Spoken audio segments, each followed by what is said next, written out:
Oh hey, this is my SCM FS41E.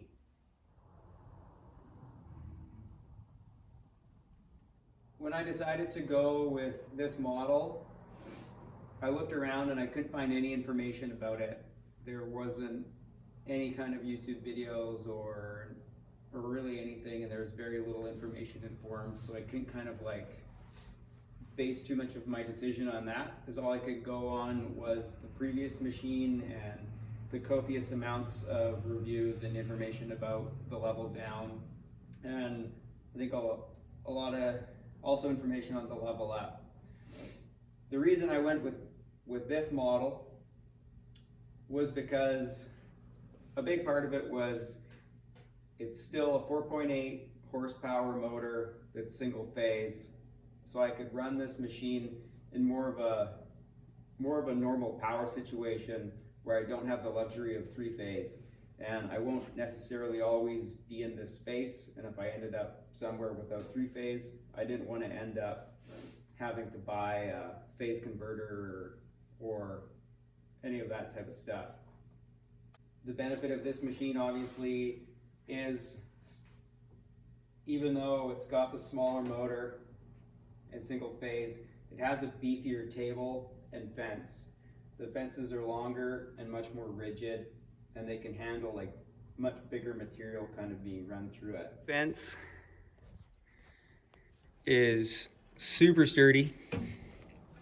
It's an aluminum fence, just like all of these kind of modern style combo machines, but it's quite rigid.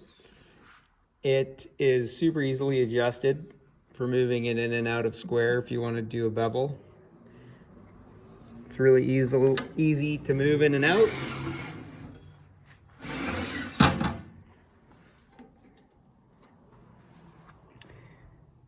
And I really like it.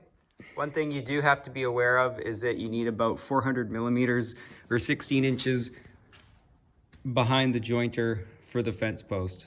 The feed rate's really easily adjusted. You just turn the knob 12 meters a minute to jointer mode to 6 meters a minute for your finishing passes.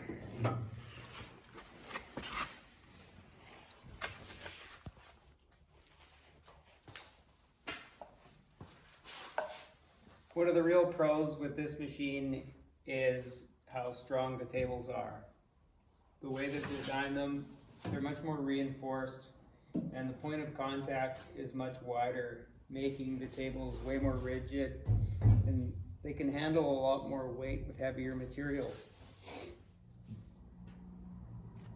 The machine comes standard with a dial indicator, which is super handy, and it's actually like absolutely spot on. You have to lower the fence and then move it up into the number. And if you do that, it's absolutely spot on. If you roll the fence down into the number, it'll actually be, I think it was 0.4 or 0.04 of a millimeter off. It's a pork chop guard. It's a cool color. Maybe I'll draw a little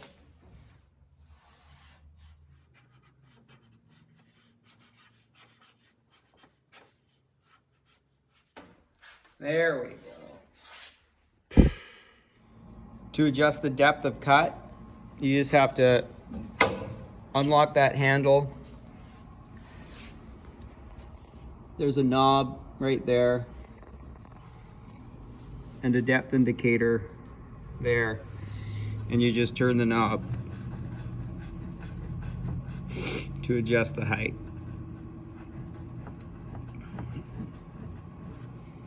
Super easy. When you're done, you just remember to relock the knob. There's a secondary on and off switch on the back of the machine. The dust collection's as good as anything I've used, so I don't really know what else to say about that. The machine comes standard with a mobility kit. It's super manageable and easy to move around the shop. if you need to be able to do that.